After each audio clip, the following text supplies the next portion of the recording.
Good morning, students. Once again, welcome back to Biology online classes. Dear student, last video में हमने आपको lysosome के कार्यों पर आपसे चर्चा की और आपको लाइसोसोम के कार्यों के बारे में बताया।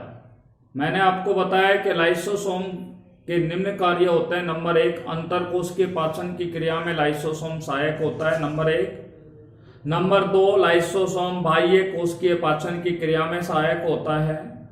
नंबर 3, बाह्य कणों के पाचन में लाइसोसोम सहायक होता है। नंबर 4, कोशिकीय पाचन की क्रिया में या स्वपाचन की क्रिया में लाइसोसोम सहायक होता है। लाइसोसोम कोशिका विभाजन, खास तौर से समसूत्र विभाजन के उत्प्रेरण और प्रारंभन करने की क्रिया में माइटोकॉन्ड्रिया सहायक होता है। गुणसूत्रों के विच्छेदन में, अर्थात गुणसूत्रों को खंडों में तोड़ने में जो सहायक होता है, ठीक है, वो किस में कौन सहायक होता है? लाइसोसोम सहायक होता है। लाइसोसोम निषेचन की क्रिया में सहायक होता है। किसमें सहायक होता है? निषेचन की क्रिया में सहायक होता है। और सबसे अंत में मैंने आपको बताया कि लाइसोसोम जो होता है वो अस्थि जनन की क्रिया के अंदर क्या होता है? सहायक होता है। उसके पश्चात हमने आपको बताया रिक्तिकाओं के बारे में। देखिए रिक्तिकाएं क्या होती है। मैंने आपको बताया कि रिक्तिकाएं जो होती हैं वो पादप कोशिकाओं के अंदर पाई जाती है, ठीक है। रिक्तिकाएं जो होती हैं वो कौन सी कोशिकाओं में पाई जाती है? पादप कोशिकाओं में पाई जाती है। देखिए ये पादप कोशिका है, ठीक है। और आपको बताया रिक्तिकाओं की खोज सबसे पहले पादप कोशिकाओं में ही की गई। किसमें की गई? पादप कोशिकाओं में ही रिक्तिकाओं की क्या की गई थी? खोज की गई थी। पादप कोशिकाओं में ही रिक्तिकाओं की क्या की गई थी? खोज की थी। और 1941 के अंदर एक वैज्ञानिक थे, ठीक है, जिनका नाम था डुजार्डिन। 1941 में डुजार्डिन नाम के वैज्ञानिक ने इन रिक्तिकाओं की खोज की। ये क्या है? रिक्तिकाएं होती हैं। तो रिक्तिकाओं की खोज पादप कोशिकाओं में डुजार्डिन नामक वैज्ञानिक ने सबसे पहले की, ठीक है। आपको बताया कि रिक्तिकाएं जो होती हैं वो एक परती है या एक कला के द्वारा या एक झिल्ली के द्वारा क्या होता है? घिरा हुआ होता है। इसकी संरचना कैसी होती है? गोलाकार होती है। पादप कोशिकाओं में रिक्तिका एक या एक से अधिक संख्या में होती है। एक या एक से अधिक संख्या में रिक्तिकाएं पादप कोशिकाओं के अंदर क्या है? पाई जाती है। Is it clear? मैंने आपको बताया कि रिक्तिकाओं के चारों ओर क्या पाया जाता है? एक सजीव झिल्ली का आवरण पाया जाता है या एक सजीव झिल्ली पाई जाती है। इस सजीव झिल्ली को क्या कहा जाता है? टोनोप्लास्ट कहा जाता है। टोनोप्लास्ट कहा जाता है। और इस इकाई झिल्ली के अंदर विभिन्न प्रकार के पदार्थ क्या है? भरे हुए होते हैं, जिसे क्या कहा जाता है? कोशिका रस या उसे सेल सेप कहा जाता है। क्या कहा जाता है? कोशिका रस या उसे सेल सेप कहा जाता है। देखिए मैंने आपको बताया कि युवा अवस्था में, ठीक है, युवा अवस्था में रिक्तिकाओं का आकार कैसा होता है? छोटा होता है, ठीक है। किस तरीके से? एक बार फिर सुन लीजिए। जब पादप कोशिका कैसी अवस्था में होती है? यानी कि युवा अवस्था में होती है, मैच्योर अवस्था में होती है, तो रिक्तिकाओं का आकार छोटा होता है। युवा अवस्था में रिक्तिकाओं का आकार छोटा होता है, परंतु जैसे जैसे इस कोशिका का आकार बढ़ता जाएगा वैसे वैसे इन रिक्तिकाओं का आकार भी क्या होता चला जाता है? बढ़ता हुआ चला जाता है। इसलिए रिक्तिका का आकार क्या है? बढ़ने लगता है। कब बढ़ने लगता है? जब पादप कोशिका का आकार बढ़ने लगता है तभी रिक्तिका का आकार भी क्या होता है? बढ़ने लगता है। देखिए इस इकाई झिल्ली के अंदर एक द्रव पदार्थ भरा होता है जिसे क्या कहते हैं? कोशिका रस कहते हैं। और इस कोशिका रस में क्या पाया जाता है? अवशिष्ट पदार्थों का संचय होता है। इस कोशिका रस में अवशिष्ट पदार्थों का संचय होता है, जिसे क्या कहा जाता है? अजैव पदार्थ कहा जाता है। क्या कहा जाता है? जिन्हें अजैव पदार्थ कहा जाता है। अजैव पदार्थ नहीं बोले तो उसका नाम दूसरा है एरगास्टिक सब्सटेंस भी इन्हें कहते हैं, या एरगास्टिक पदार्थ भी इन्हें कहते हैं। कोशिका रस के अंदर क्या भरे होते हैं? अवशिष्ट पदार्थों का संचय होता है, या अवशिष्ट पदार्थ भरे होते हैं जिन्हें अजैव पदार्थ या उन्हें एरगास्टिक या अजैव पदार्थ उन्हें क्या है कहा जाता है।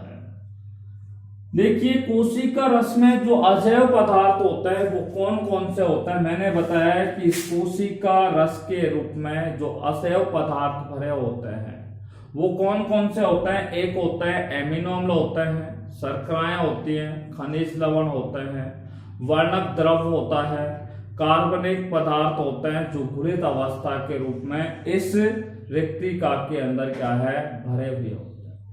देखिए, फल और जो फूल होते हैं, फल और फूल की जो कोशिकाएं होती हैं उनकी रिक्तिकाओं के अंदर एक रिक्तिकाएं जो होती है वो नीला, पीला और लाल रंग के, इसमें एंथोसाइनिन वर्णक क्या है पाए जाते हैं, या एंथोसाइनिन वर्णक क्या होते हैं? घुले हुए होते हैं।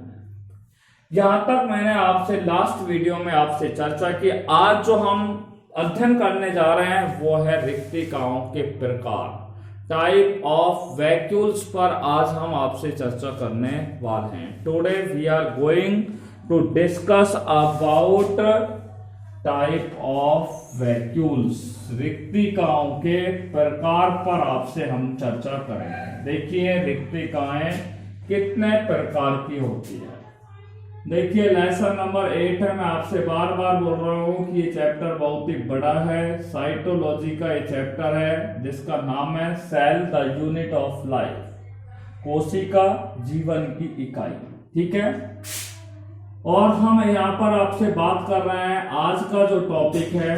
ठीक है, और आज का टॉपिक है हमारा फर्स्ट टॉपिक जिस पर हम आपसे डिस्कस करने वाले हैं वो है टाइप ऑफ वैक्यूल्स, रिक्तिकाओं के प्रकार। देखिए, मैंने अभी आपको बताया कि रिक्तिकाएं गोलाकार होती है जिसमें क्या है विभिन्न प्रकार के अवशिष्ट पदार्थ या द्रव पदार्थ क्या होता है भरा होता है और इसे जिसे कोशिका रस कहते हैं। और इस कोशिका जो रस होता है उसमें अवशिष्ट पदार्थ भरे होते हैं। तो इस रिक्तिका में उपस्थित जितने भी पदार्थ होते हैं, कोशिका में उपस्थित जितने भी रिक्तिका में उपस्थित जितने भी पदार्थ होते हैं और इनके कार्य के आधार पर रिक्तिकाएं 4 प्रकार की होती है। रिक्तिकाएं, ठीक है, कितने प्रकार की होती है? 4 प्रकार की होती है। किस आधार पर होती है? रिक्तिका में उपस्थित पदार्थ और इन रिक्तिका के कार्य के आधार पर रिक्तिकाएं कितने प्रकार की होती है? 4 प्रकार की होती है।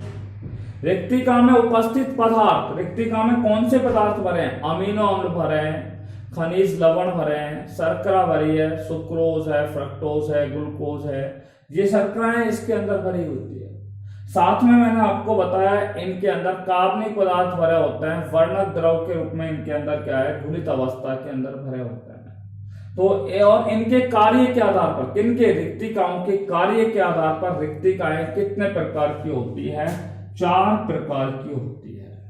तो रिक्तिकाएं 4 प्रकार की होती है। किसके आधार पर? रिक्तिका में उपस्थित पदार्थ और उनके कार्य के आधार पर। पदार्थ और रिक्तिका के कार्य के आधार पर रिक्तिकाएं कितने प्रकार की होती हैं? 4 प्रकार की होती है। पहली जो है जिसको बोलते हैं वायु रसधानी, जिसको इंग्लिश में बोलते हैं एयर वैक्यूल्स। क्या बोलते हैं? एयर वैक्यूल्स के नाम से इन्हें जाना जाता है। ये फर्स्ट प्रकार की हो गई। सेकंड प्रकार की है जिसका नाम होता है रसधानी, जिसको बोलते हैं सेप वैक्यूल्स। रसधानी, जिसको क्या बोलते हैं? सेप वैक्यूल्स के नाम से क्या है जाना जाता है। तीसरा है खाद्य रिक्तिका। खाद्य रिक्तिका जिनको बोलते हैं फूड वैक्यूल्स। क्या बोलते हैं? Food vacuoles. और चौथे प्रकार की होती है जिसे बोलते हैं संकुचनशील रिक्तिका। संकुचनशील रिक्तिका जिसको बोलते हैं कॉन्ट्रैक्टाइल वैक्यूल्स।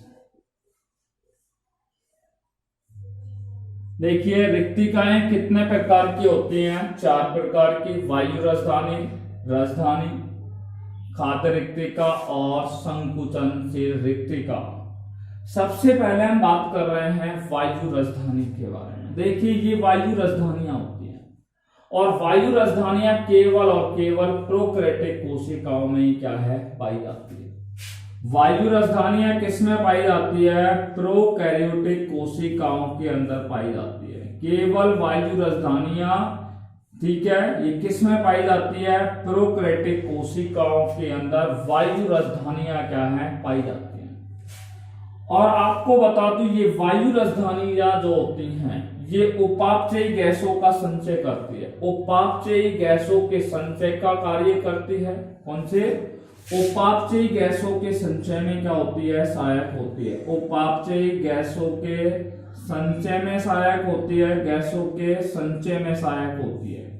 और दूसरा मैं आपको बता दूं ये वायु राजधानियां जो होती हैं जो प्रोकैरियोटिक कोशिकाओं में पाई जाती हैं इनका एक मुख्य कार्य है कि ये कोशिका में उत्प्लावकता को बनाए रखने में क्या है? सहायक होती है। अर्थात वायु राजधानियां उत्प्लावकता बनाए रखने में क्या होती है? सहायक होती है।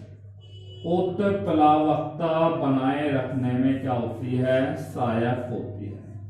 किसमें सहायक होती है? उत्प्लावकता बनाए रखने में सहायक होती है। तो वायु राजधानियां आपकी समझ में आ गई कि वायु राजधानियां केवल प्रोकैरियोटिक कोशिकाओं में पाई जाती है जो उपापचयी गैसों का संचय करती है। और दूसरा आपको मैंने बता दिया ये उत्प्लावकता को बनाए रखने का कार्य करती है।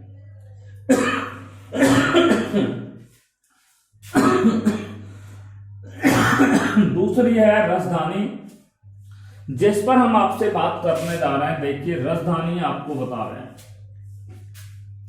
ये राजधानियां होती है। और मैं आपको बता दूं राजधानियां जो होती हैं ये क्या है? एक प्रकार की रिक्तिकाएं हैं। रिक्तिकाएं की प्रकार तो पढ़ रहे हैं। तो ये जो रिक्तिकाएं होती हैं ये खनिज लवण और खाद्य पदार्थों का क्या करती है? संचय और सांद्रण करती है।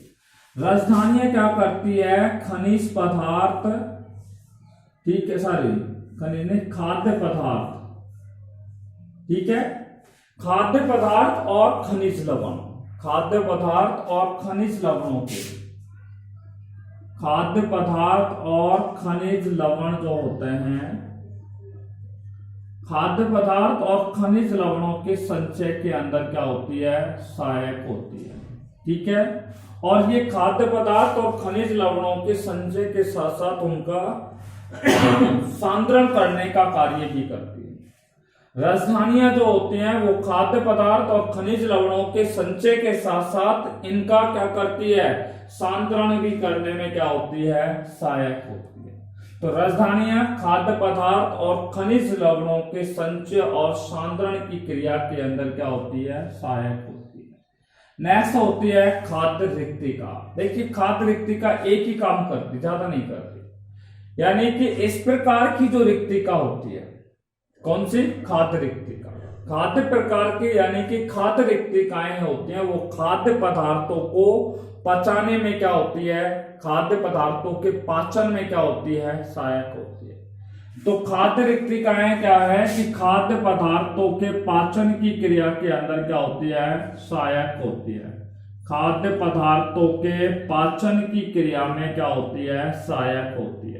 ठीक है, ये होती है खाद्य रिक्तिकाएं। तो खाद्य रिक्तिकाएं खाद्य पदार्थों के पाचन की क्रिया के अंदर क्या होती है? सहायक होती है। सबसे अंत में बात कर रहे हैं संकुचनशील रिक्तिका। देखिए इस प्रकार की जो रिक्तिका होती है ये क्या करती है? पादप कोशिका के अंदर परासरण नियमन, ठीक है, इस क्रिया में सहायक होती है।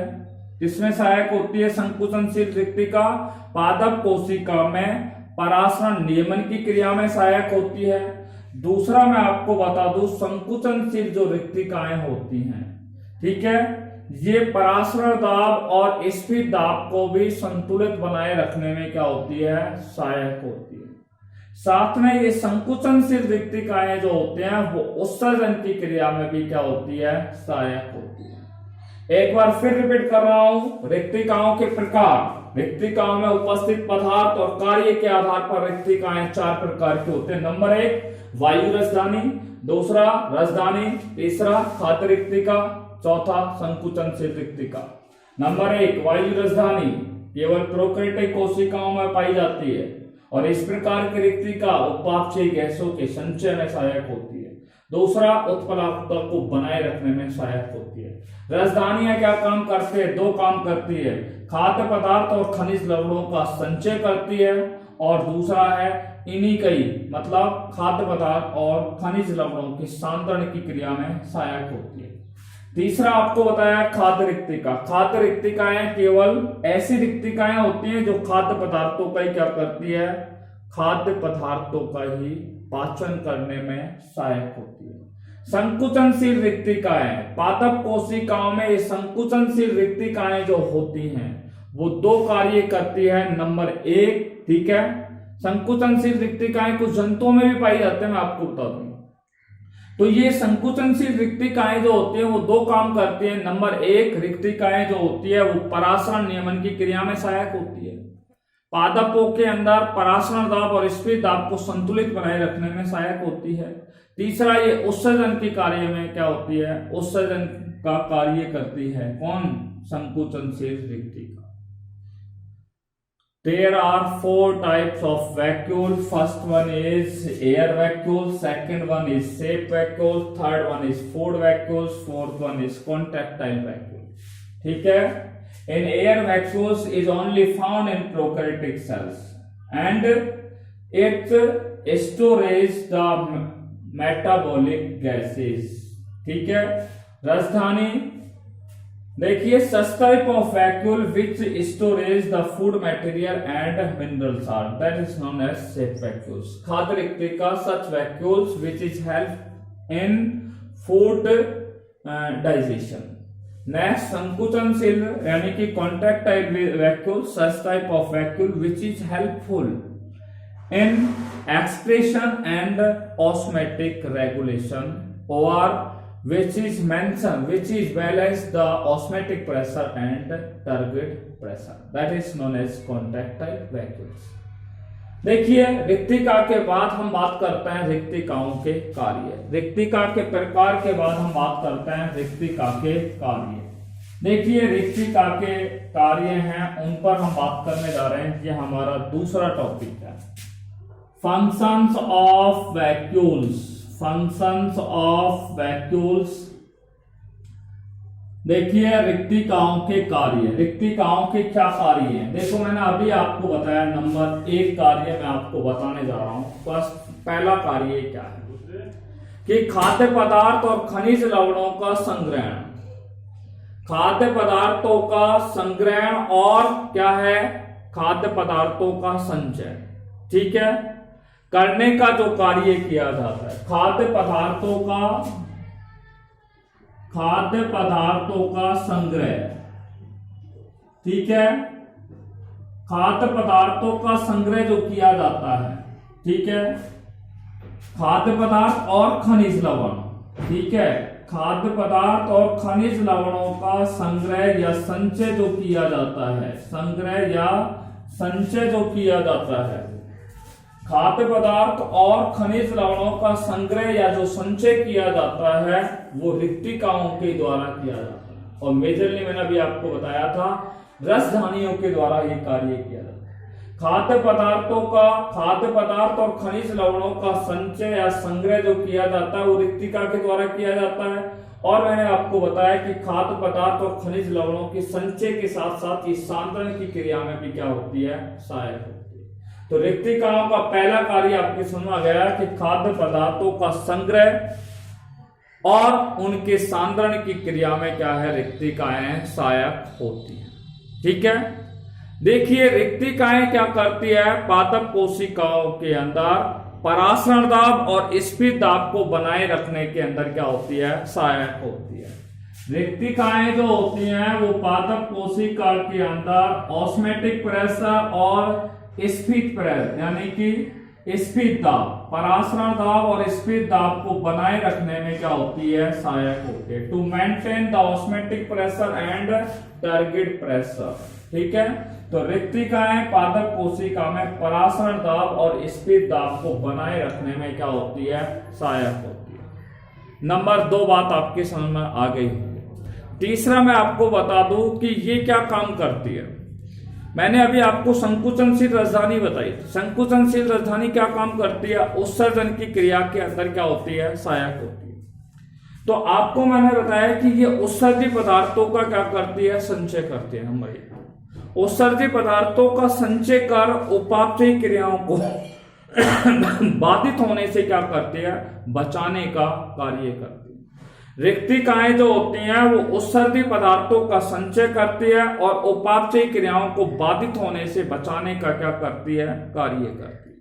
ठीक है, तो उत्सर्जित पदार्थों का संचय, उत्सर्जित पदार्थों का संचय करती है। ठीक है, उत्सर्जित पदार्थों का क्या करती है, संचय करती है और उपापचयी जो क्रियाएं होती हैं उनको बाधित होने से क्या करती है, बचाने का कार्य रिक्तिकाओं के द्वारा ही क्या है, किया जाता है। और सबसे अंतिम मैंने आपको बता रहा हूं यहां पर, देखिए जो फल और फूल होते हैं, ठीक है, उनमें उनका रंग नीला है, पीला है, लाल है। ये किसके कारण होता है, क्योंकि रिक्तिकाओं के अंदर एंथोसायनिन वर्णक क्या होता है, पाया जाता है या घुला हुआ होता है, घुलित अवस्था में पाया जाता है।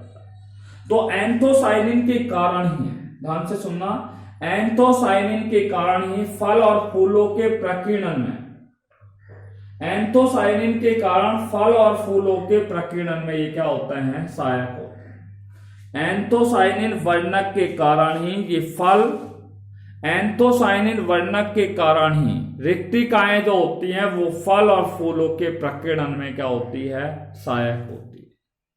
These are the 4 functions of vacuole. First one, खाद्य पदार्थ और खनिज लवणों के संग्रह में सहायक होती है। दूसरा, रिक्तिकाएं जो होती हैं वो परासरण दाब और स्फीत दाब को बनाए रखने में सहायक होती है। तीसरा, रिक्तिकाएं जो होती हैं वो उत्सर्जित पदार्थों के संचय में सहायक होती है। ठीक है, साथ में उपापचयी क्रियाओं को बाधित होने से बचाने में क्या होती है, सहायक होती है। और नंबर 4, एंथोसायनिन वर्णक के कारण ही फल और जो फूल होते हैं उनके प्रकीर्णन में रिक्तिकाएं क्या होती हैं, सहायक होती हैं। These are the 4 functions of vacuoles. इसी के साथ रिक्तिका का जो टॉपिक था, रिक्तिका जो कोशिकांग है, रिक्तिका सेल ऑर्गेनेल्स है, वो आज पूरा हुआ। ठीक है, नेक्स्ट हम आपको कोशिकांग पर आपसे चर्चा करने जा रहे हैं और वो बहुत ही इंपॉर्टेंट है एग्जाम की दृष्टि से, और वो है हमारा माइटोकॉन्ड्रिया। माइटोकॉन्ड्रिया, माइटोकॉन्ड्रिया, देखिए माइटोकॉन्ड्रिया है वो ग्रीक भाषा के 2 शब्दों से मिलकर के बना है। माइटोकॉन्ड्रिया ग्रीक भाषा के 2 शब्दों से मिलकर के बना है। नंबर 1 माइटो और दूसरा है कॉन्ड्रियोन। दूसरा क्या है, कॉन्ड्रियोन, CHO, कॉन्ड्रियोन। ठीक है, माइटो का अर्थ होता है थ्रेड। माइटो का अर्थ क्या होता है, थ्रेड। थ्रेड का अर्थ होता है धागा। ठीक है, कॉन्ड्रियन का अर्थ होता है ग्रेन्यूल, GRANULE। ग्रेन्यूल का अर्थ होता है कणिका। अर्थात माइटोकॉन्ड्रिया का अर्थ क्या हुआ, कणिका में धागे नुमा जो संरचना होती है, कणिका में धागे नुमा जो संरचना होती है वो माइटोकॉन्ड्रिया कहलाती है। ठीक है। कणिका में धागे नुमा जो संरचना होती है वो माइटोकॉन्ड्रिया कहलाता है। ठीक है, तो कणिका में, ठीक है, कणिका में धागे नुमा जो संरचना होती है वो क्या कहलाएगी? माइटोकॉन्ड्रिया। माइटोकॉन्ड्रिया ग्रीक भाषा के दो शब्दों से बना है, माइटो प्लस कॉन्ड्रियन। माइट्रो का अर्थ होता है थ्रेड, कॉन्ड्रियन का अर्थ होता है ग्रेन्यूल। थ्रेड का अर्थ होता है धागा, ग्रेन्यूल का अर्थ होता है कणिका। अर्थात कणिका में धागा जो होता है वो माइटोकॉन्ड्रिया कहलाता है। अब हम बात करते हैं माइटोकॉन्ड्रिया के बारे में। सबसे पहले आप देखिए हिस्ट्री ऑफ माइटोकॉन्ड्रिया। माइटोकॉन्ड्रिया का इतिहास, हिस्ट्री ऑफ माइटोकॉन्ड्रिया। माइटोकॉन्ड्रिया का इतिहास पर आपसे बात करते हैं। सबसे पहले डिस्कवरी पर हम बात करते हैं। देखिए माइटोकॉन्ड्रिया जो है इसकी सबसे पहले जो खोज की गई थी वो मैं आपको बता दूं फ्लेमिंग नामक वैज्ञानिक ने। ठीक है, फ्लेमिंग नाम के वैज्ञानिक ने 1882 के अंदर, 1882 में फ्लेमिंग नाम का जो वैज्ञानिक था, 1882 में फ्लेमिंग नामक वैज्ञानिक ने माइटोकॉन्ड्रिया को फाइलिया नाम दिया। फ्लेमिंग ने माइटोकॉन्ड्रिया को क्या नाम दिया? फाइलिया नाम दिया, फाइलिया। ठीक है, 1882 में फ्लेमिंग ने माइटोकॉन्ड्रिया को क्या नाम दिया? फाइलिया नाम दिया। देखिए 1882 के बाद 1890 में एक वैज्ञानिक हुए। ठीक है, 1890 में एक दूसरे वैज्ञानिक हुए जिनका नाम था आर अल्टमैन। R Altmann. देखिए आर अल्टमैन नामक वैज्ञानिक ने माइटोकॉन्ड्रिया को बायोप्लास्ट नाम दिया। माइटोकॉन्ड्रिया को क्या नाम दिया था? बायोप्लास्ट नाम दिया। माइटोकॉन्ड्रिया को बायोप्लास्ट नाम किसने दिया? आर अल्टमैन ने दिया। Who gave the bioplast name? R Altmann gave the bioplast name। तो 1890 में आर अल्टमैन ने बायोप्लास्ट नाम दिया। देखिए तीसरी डिस्कवरी पर हम बात कर रहे हैं। 1897 ईस्वी के अंदर एक वैज्ञानिक हुए थे जिनका नाम था सी बेंडा। सी बेंडा ने माइटोकॉन्ड्रिया नाम दिया। माइटोकॉन्ड्रिया नाम किसने दिया? सी बेंडा ने माइटोकॉन्ड्रिया नाम दिया। तो माइटोकॉन्ड्रिया नाम किसने दिया? सी बेंडा नाम के वैज्ञानिक ने दिया। सी बेंडा नामक वैज्ञानिक ने क्या नाम दिया? माइटोकॉन्ड्रिया नाम दिया। क्लियर बात हो जानी चाहिए। 1897 में सी बेंडा नामक वैज्ञानिक ने माइटोकॉन्ड्रिया नाम दिया। देखिए नेक्स्ट हम बात कर रहे हैं 1904 के अंदर एक वैज्ञानिक हुए थे एफ मीविस। ठीक है, या आप याद रखना मीविस नाम का एक वैज्ञानिक था। मीविस नामक वैज्ञानिक ने निम्फिया जो पादप है, ठीक है, निम्फिया एक पादप है जो जलोधित पादपों के अंतर्गत आता है। उस निम्फिया पादप के अंदर माइटोकॉन्ड्रिया को सबसे पहले जो देखा था वो एफ मीविस नामक वैज्ञानिक ने देखा। तो 1904 में एफ मीविस ने माइटोकॉन्ड्रिया को किसमें देखा? माइटोकॉन्ड्रिया को किसमें देखा? निम्फिया पादप के अंदर देखा। ठीक है, सबसे अंत में मैं आपको बात कर रहा हूं 1990 के अंदर एक वैज्ञानिक थे जिनका नाम था कोलिकर। 1990 में कोलिकर नाम का वैज्ञानिक था जिसने क्या है कीटों की रेखित पेशियों में, कोलिकर ने कीट की जो रेखित पेशियां होती हैं, देखिए स्तनधारियों में 3 प्रकार की पेशियां होती हैं, रेखित पेशी, अरेखित पेशी और हृदय पेशी। तो कोलिकर नामक वैज्ञानिक ने 1990 में कीटों की रेखित पेशियों के अंदर माइटोकॉन्ड्रिया को देखा। ठीक है, तो कीटों की रेखित पेशियों में माइटोकॉन्ड्रिया को कोलिकर नामक वैज्ञानिक ने क्या है देखा। यह हो गया हमारा इतिहास, हिस्ट्री ऑफ माइटोकॉन्ड्रिया का इतिहास। 1882 में फ्लेमिंग ने माइटोकॉन्ड्रिया को फाइलिया नाम दिया। 1890 में आर अल्टमैन ने माइटोकॉन्ड्रिया को बायोप्लास्ट नाम दिया। 1897 में सी वेंडा नामक वैज्ञानिक ने माइटोकॉन्ड्रिया नाम दिया। 1904 में एफ मेविस ने माइटोकॉन्ड्रिया को निम्फिया पादप में देखा। 1990 में कॉलिकर नामक वैज्ञानिक ने, ठीक है, कीटों की रेखित पेशियों के अंदर माइटोकॉन्ड्रिया को देखा। This is the history of mitochondria. देखिए माइटोकॉन्ड्रिया के इतिहास के बाद हम अब आपको ले चलते हैं आगे। बात करते हैं अकेरेंस ऑफ माइटोकॉन्ड्रिया, ठीक है, कि माइटोकॉन्ड्रिया कहां पाया जाता है। अकेरेंस ऑफ माइटोकॉन्ड्रिया यानी कि प्राप्ति स्थल की बात करते हैं। देखिए माइटोकॉन्ड्रिया होता है वो मुख्य रूप से यूकेरियोटिक कोशिकाओं के अंदर पाया जाता है।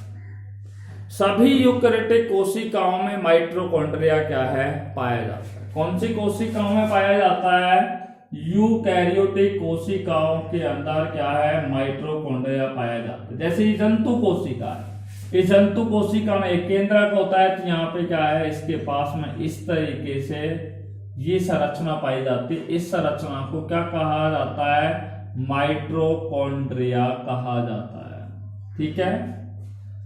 तो माइटोकॉन्ड्रिया यूकेरियोटिक कोशिकाओं में पाया जाता है, परंतु प्रोकैरियोटिक कोशिकाओं के अंदर, प्रोकैरियोटिक कोशिकाओं के अंदर माइटोकॉन्ड्रिया नहीं पाया जाता है।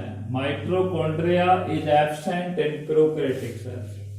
दूसरा है माइटोकॉन्ड्रिया जो होता है वो स्तनधारियों की लाल रुधिर कणिकाएं जो होती हैं, स्तनधारियों की जो लाल रुधिर कणिकाएं होती हैं, उन लाल रुधिर कणिकाओं में भी माइटोकॉन्ड्रिया नहीं पाया जाता है, ठीक है।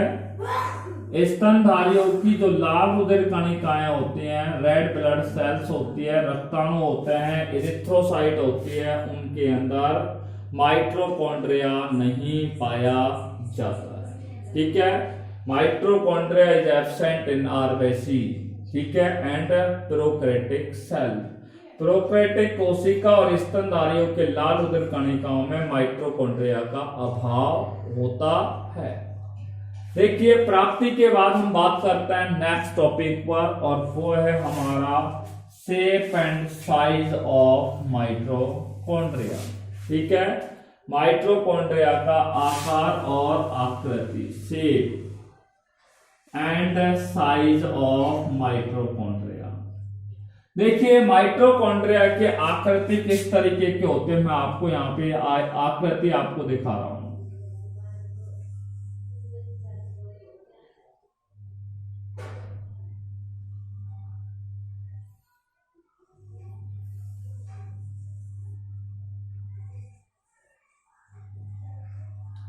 इस तरीके से माइटोकॉन्ड्रिया की क्या होती है, संरचना होती है। क्या होती है, इस तरीके की माइटोकॉन्ड्रिया की क्या होती है, संरचना होती है, ठीक है। देखिए माइटोकॉन्ड्रिया की जो संरचना होती है वो फिलामेंटस होती है, अर्थात तंतुमय होती है या ग्रेनुलस होती है।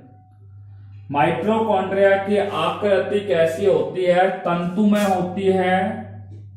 तंतुमय न बोले तो इसकी संरचना कैसी होती है, कणिका में होती है।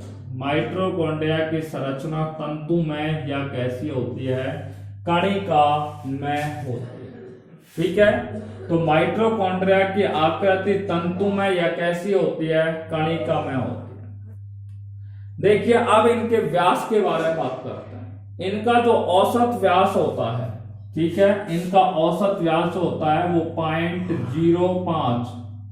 0.05 से लेकर के 0.1 माइक्रोन होता है, ठीक है। 0.05 से लेकर के 0.1 माइक्रोन होता है, ये इनका क्या है, औसत व्यास होता है।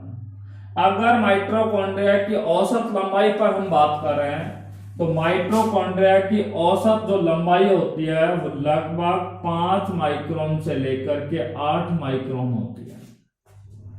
माइटोकॉन्ड्रिया की औसत लंबाई कितनी होती है, 5 माइक्रोन से लेकर के 8 माइक्रोन होती है।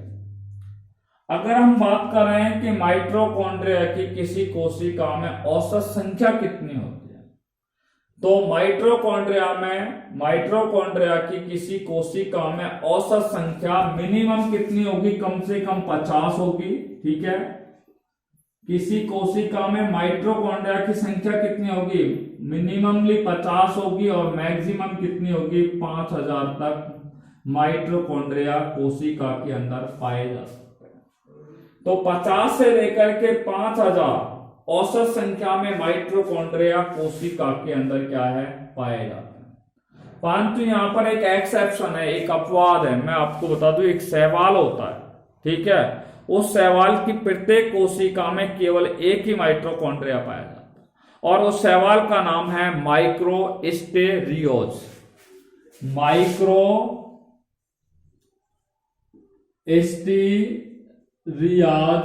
नाम का एक शैवाल होता है,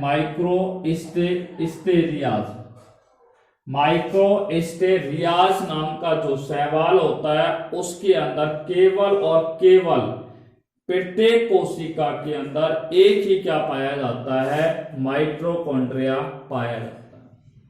परंतु अगर मैं अमीबा की बात करूं, ठीक है, अमीबा की अगर बात करें तो अमीबा के अंदर लगभग, ये अमीबा होता है, इस तरीके की संरचना होती है अमीबा की। अमीबा का कोई निश्चित आकार नहीं होता है अमीबा के अंदर, ये अमीबा की संरचना है और अमीबा के अंदर माइटोकॉन्ड्रिया की जो संख्या होती है लगभग कितनी होती है, लगभग 5 लाख होती है। अमीबा में माइटोकॉन्ड्रिया की संख्या कितनी होती है, 5 लाख। और अगर एक और जंतु है, एक और है जिसका नाम है चेओस नाम का एक जंतु होता है, उसमें भी आपको बता दूं 5 लाख माइटोकॉन्ड्रिया पाए जाते हैं।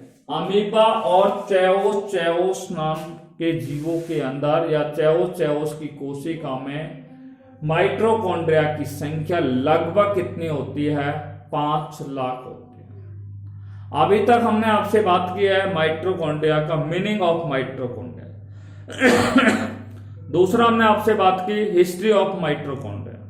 तीसरा हमने आपको बताया था occurrence of mitochondria. Mitochondria eukaryotic कोशिकाओं में पाई जाती है, प्रोकैरियोटिक कोशिका और लाल रुधिर कणिकाओं में माइटोकॉन्ड्रिया नहीं पाया जाता है। उसके बाद शेप और साइज पे बात की थी। मैंने आपको बताया कि माइटोकॉन्ड्रिया का आकार तंतु में, आकृतिक तंतु में या कैसी होती है, कणिका में। इसका औसत व्यास कितना होता है, 0.05 से लेकर के 0.1 माइक्रोन होता है। इसकी औसत लंबाई 5 माइक्रोन से लेकर के 8 माइक्रोन होती है। इनकी औसत संख्या मैंने आपको बताई 50 से लेकर के 5000 होती है। इसमें मैंने कुछ एक्सेप्शन बताए, ठीक है, कि भाई एक शैवाल होता है जिसका नाम है माइकोस्टेरियोज नाम का शैवाल होता है, उसकी प्रत्येक कोशिका में केवल एक ही माइटोकॉन्ड्रिया पाया जाता है। अमीबा और चेओस की जो कोशिका होती है उसमें माइटोकॉन्ड्रिया की संख्या कितनी होती है, लगभग 5 लाख होती है। देखिए नेक्स्ट वीडियो में हम आपसे चर्चा करेंगे chemical composition of mitochondria.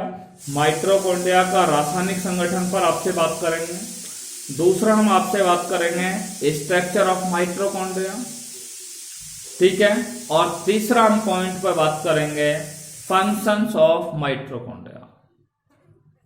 Next in the next video we shall study about all these points which I told you. Till then, take care by Corona. Be safe, be happy. Thanks very much.